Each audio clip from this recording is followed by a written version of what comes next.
आइए दोस्तों, आज अंग्रेजी के न्यूज़पेपर के कुछ आर्टिकल्स की हिंदी ट्रांसलेशन करते हैं, जिससे आपको इंग्लिश सीखने में बहुत मदद मिलेगी।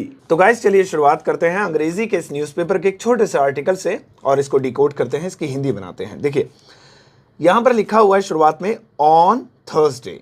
ऑन थर्सडे, अब थर्सडे तो आप जानते ही हैं बृहस्पतिवार, जो कि एक दिन का नाम है। और यहाँ खास बात यह है कि दिन के नाम से पहले प्रीपोजिशन ऑन का प्रयोग किया जा रहा है, तो ये खास चीज है। तो इसका मतलब हो गया ऑन थर्सडे, बृहस्पतिवार को। ठीक है, ये जो घटना है ये बृहस्पतिवार की है। देखते हैं आगे क्या हुआ। Actor Tushar Kapoor through a birthday bash for his सन लक्ष्य। कुछ नाम है जो कि अलग ही दिखाई दे रहे हैं। ठीक है, लक्ष्य और तुषार कपूर, और ये भी समझ में आ रहा है कि इनके बेटे हैं, लेकिन ये क्या है? Through a birthday bash. अगर मैं थ्रू की बात करूं तो ये थ्रो की सेकंड फॉर्म है। थ्रो माने क्या होता है? फेंकना। थ्रो की सेकंड फॉर्म है फेंकना। लेकिन जब खाली अकेला थ्रो आए तो उसका मतलब फेंकना होता है। लेकिन एक कमाल की बात आपको बताऊं कि यहां पर थ्रो के साथ बर्थडे बैश लिखा हुआ है। और थ्रो अ बर्थडे बैश, अगर हम बात करें थ्रो अ बर्थडे बैश, तो इसका मतलब होता है जन्मदिन की पार्टी देना। जन्मदिन की पार्टी देना, ये मतलब होता है। तो यहां पे तुषार कपूर थ्रू, जो कि थ्रो की सेकंड फॉर्म है थ्रू, यानी दी a birthday bash for his son. एक बर्थडे की पार्टी किसके लिए? फॉर हिज सन लक्ष्य। तो जाहिर सी बात है लक्ष्य जो इनके बेटे हैं उनका बर्थडे है। आगे बढ़ते हैं। हु यानी जो, हु टर्न 7, जो कि 7 साल के हो गए हैं। अब एक बहुत अच्छा शब्द यहां पर मिला, टर्न्ड। देखिए जैसा हम मुझे कहना है ना, मैं 30 साल का हो गया हूं, तो सिंपली मैं कह सकता हूं I have turned. I have turned, मैं कितने साल का हो गया हूं? I have turned 30। लो जी, ये हो गया। तो यानी कि जब भी मुझे अपनी एज बतानी है कि मैं इतने साल का हो गया, मैं इसका प्रयोग कर सकता हूं, टर्न। शी हैज टर्न्ड, वो हो गई है 28। अच्छा, ईयर्स ओल्ड लिखने की जरूरत नहीं, देखिए हायर इंग्लिश में। हाँ, तो हम कहां थे? हु टर्न 7, जो कि 7 साल के हो गए हैं बेटे इनके तुषार कपूर के, जिनका नाम लक्ष्य है। आगे एक्ट्रेस, अब एक्टर्स, अब एक्टर्स लिखा, देखिए एक्ट्रेस नहीं लिखा, एक्टर्स। करीना कपूर खान एंड सैफ अली खान। जब भी एक से ज्यादा होते हैं तो एक्टर या एक्ट्रेस नहीं लिखते, डायरेक्टली एक्टर्स लिखते हैं। ये बहुत अच्छी चीज है यहाँ पे। अब करीना कपूर और सैफ अली खान, अब सैफ अली खान ही नहीं, एपोस्ट्रोफ एस लगा, यानी इनके सन्स। तो इस पार्टी के अंदर इनके सन्स, जिनका नाम है तैमूर एंड जहांगीर, वो भी वर स्पॉटेड। अब देखिए स्पॉटेड मतलब क्या होता है? स्पॉटेड मतलब दिखाई दिए, दिखाई देना। यहां पर मैं लिख देता हूं, हालांकि दिखाई नहीं देगा, दिखाई देना। तो जब दिखाई देता है कोई तो उसे स्पॉट किया जाता है। भाई he was spotted at the airport, उसे एयरपोर्ट पर देखा गया, दिखाई दिया वो। तो तैमूर और जहांगीर को देखा गया अराइविंग एट द बैश, जो कि पहुंच रहे थे उस बैश के अंदर। अब बैश वही पार्टी जो अभी हमने देखा था। अच्छा चलिए, तो इनके बेटे बेटी भी आए थे, सैफ अली बेटा आया था तैमूर, और जहांगीर ये भी बेटा ये आए थे पार्टी में। किसकी? तुषार कपूर के बेटे की। ठीक है, विद गिफ्ट्स, और हाँ खाली हाथ नहीं, गिफ्ट्स के साथ। फॉर द बर्थडे बॉय, और ये गिफ्ट किसके लिए था? आगे लिखा हुआ है फॉर द बर्थडे बॉय, यानी कि जिनका बर्थडे था उन्हीं के लिए थे। आगे क्या हुआ? Actor Rani Mukherjee was also spotted. अब देखिए जो रानी मुखर्जी हैं अदाकारा, इन्हें आप जानते हैं। वाज यानी इन्हें भी किया गया, पास्ट में हुई थी पार्टी तो पास्ट में चल रहा है सारा कुछ। ऑल्सो स्पॉटेड, इन्हें भी स्पॉट किया गया, यानी इन्हें भी देखा गया। स्पॉट का मतलब वही दिखाई दिए, देखा गया। क्या कहां देखा गया?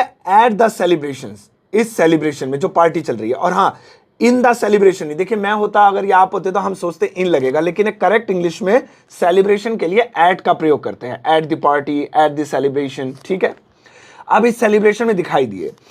आगे क्या कहता है कि विच अपेयर्ड टू बी थीम्ड, विच, अब क्योंकि सेलिब्रेशन की बात हो रही है सारी, तो इसी से विच जुड़ा हुआ है, जो कि अपेयर्ड, ऐसा लग रहा था, टू बी थीम्ड, कि उसकी जो थीम रखी गई है around the game super Mario, वो कहीं ना कहीं सुपर मारियो गेम से मिलती जुलती है।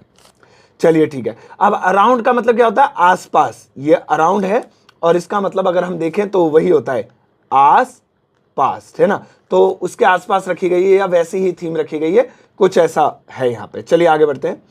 तुषार फैमिली, अब तुषार का जो परिवार है, इंक्लूडिंग, इंक्लूडिंग में मतलब मिलाकर, अब इनका परिवार इंक्लूडिंग मिलाकर, कौन कौन है भाई, मिलाकर कौन कौन आ रहा है, तो मिलाकर आगे देखते हैं, या कुछ चित्र भी आ गए हमारे, तो मिलाकर कौन कौन है, हिज सिस्टर जिनमें तुषार की बहन है जो कि एक प्रोड्यूसर है एकता कपूर, हर सन एकता कपूर के बेटे जिनका नाम है रवि, और पेरेंट्स और उनके माता पिता यानी एकता कपूर के जिनका नाम है Jitendra, and producer Shobha Kapoor were also spotted, इन्हें भी स्पॉट किया गया। तो ये स्पॉटेड शब्द कई बार रिपीट हुआ है, तो हम इसकी काफी प्रैक्टिस करेंगे।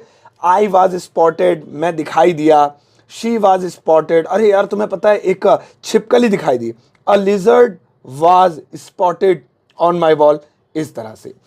चलिए ये आर्टिकल तो हमने बना लिया, एक और आर्टिकल आपको बनाकर दिखाता हूं। एक और आर्टिकल है, आर्टिकल ना कहें बल्कि एक छोटा सा एक जो है ब्लॉग लिखा हुआ है, उसे प्यारा सा है, पढ़ते हैं। एक और है, यहां पर लिखा है इफ। अब इफ का मतलब तो आप जानते हैं, बड़ा छोटा सा शब्द है जिसका मतलब होता है अगर। यू सी, अब अगर हम यू सी को देखें तो होता है देखते हैं, क्योंकि प्रेजेंट डेफिनिट टेंस है, देखते हैं, लेकिन इसका एक और मतलब होता है देखें, देखें, तो होगा इफ यू सी, अगर आप देखें। अब क्या देखें, अ ग्रुप ऑफ फूडीज, ये देखिए ये बड़ा अच्छा शब्द है, फूडीज। अब फूडी का मतलब क्या होता है, जो बहुत सारा खाना खाता है ना, मतलब फूड लवर, फूड लवर, भाई जिसको खाना खाना बड़ा पसंद हो, वो उसे हम अंग्रेजी में फूडी कहते हैं। तो फूडी का बहुवचन हो गया, प्लूरल हो गया फूडीज, क्योंकि ग्रुप की बात हो रही है एक से ज्यादा, तो फूडी नहीं, foodies. If you see a group of foodies, अगर आपको दिखाई दे या आप कहीं पर देखें एक ग्रुप फूड लवर्स का, खाना खाने वालों का, खाना प्रेमियों का, फूडीज का, इन अ रेस्टोरेंट, किसी रेस्टोरेंट में, एंड फाइंड, अब देखिए एंड फाइंड देम, अब फाइंड देम का मतलब होता है कोई काम करते हुए देखना, कोई काम करते हुए देखना। आई फाउंड हिम वीपिंग, मैंने उसे रोते हुए देखा। I will find him walking, मैं उसे चलते हुए देखूंगा। तो फाइंड का मतलब तो तलाशना होता है, लेकिन किसी ऑब्जेक्ट को अगर हम कोई काम करते हुए देखें तब भी हम देखना, यहां पर बड़ा ही अजीब मतलब बैठेगा। Ordering one bread after another, एक के बाद एक, इसका मतलब क्या हुआ, एक के बाद एक, यानी एक के बाद एक, एक के बाद एक। देखिए one after another, if you find them ordering one, अब ये वन आफ्टर अनदर, एक के बाद एक ब्रेड, अगर आप उन्हें देखें कि वो ऑर्डर कर रहे हैं एक के बाद एक ब्रेड, लाओ एक ब्रेड, लाओ एक और ब्रेड दो, लाओ एक और दो, यू कैन टेल, तो क्या होगा, तो आप बता दीजिएगा या बोल दीजिएगा या आप समझ सकते हैं, ये सारे मतलब इस लाइन के हैं, या आप कह सकते हैं। यू कैन टेल, सकता है, सकते हैं, है ना, कैन मतलब सकता है, सकती हैं, टेल मतलब बताना होता है, तो लेकिन यहाँ कहना मतलब बने बैठेगा इसका, तो आप कह सकते हैं दैट, की दैट का मतलब क्या होता है कि दे आर बुल्गेरियंस, कि वो बुल्गेरियंस है। अब बुल्गारिया एक्चुअली एक कंट्री का नाम है, और ये बड़े ही मजाकिया वे में वहाँ की जो एम्बेसडर हैं एलेनोरा, उन्होंने ये बात कही है। तो वो कहती हैं कि देखो भाई, अगर आपको कहीं ऐसा ग्रुप दिखाई दे ना फूड लवर्स का, जो किसी रेस्टोरेंट में बैठा हो और वो ऑर्डर करे जा रहा है बार बार ब्रेड ब्रेड, तो आप समझ जाओ कि वो कोई बुल्गारियन ही है। तो ये बड़े मजाकिया वे में कहा है कि बुल्गारियन ना ब्रेड बहुत खाते हैं। सो यू कैन टेल, तो आप कह सकते हैं कि वो बुल्गारियंस हैं। तो ये एक छोटा सा आर्टिकल, इसमें बहुत सारी चीजें हमें सीखने को मिली।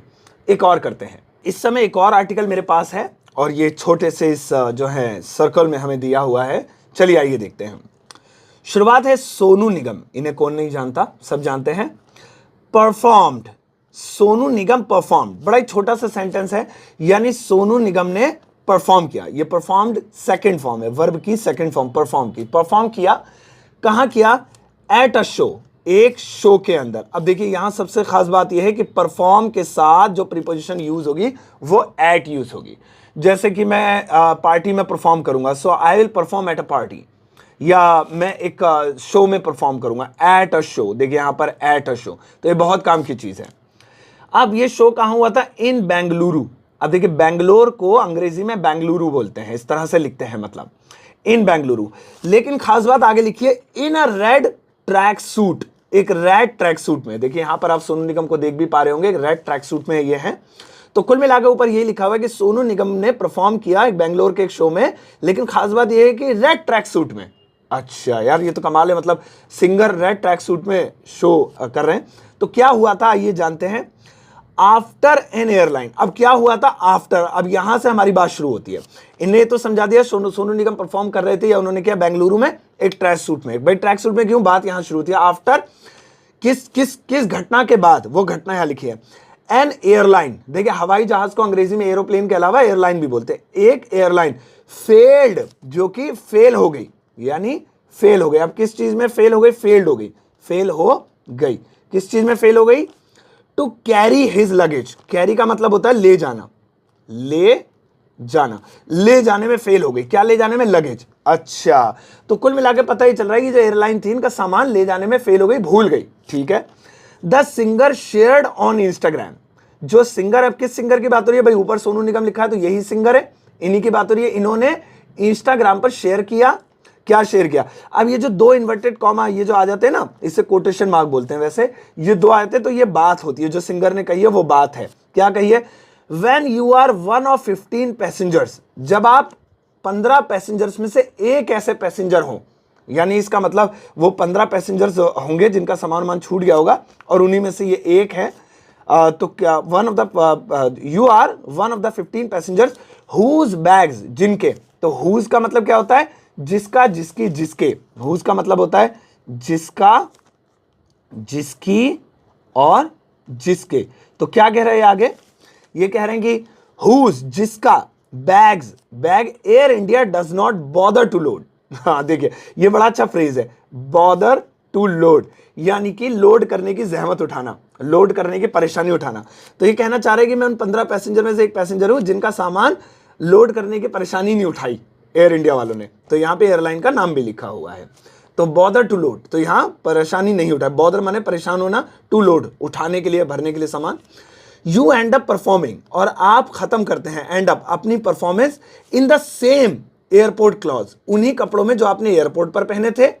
To not just your gym, और उन्हीं से आपने जिम किया, ना सिर्फ जिम किया, not just gym, but also your concert, लेकिन अपना कॉन्सर्ट भी किया। कॉन्सर्ट वही जो शो होता है उसी को कॉन्सर्ट बोलते हैं। वो अपना कॉन्सर्ट भी कंप्लीट किया।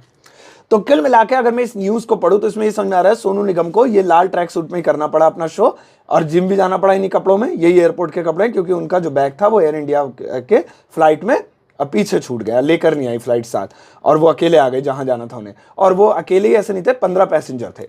तो ये इस प्रकार का आर्टिकल गाइस हम ट्रांसलेट करेंगे रोज।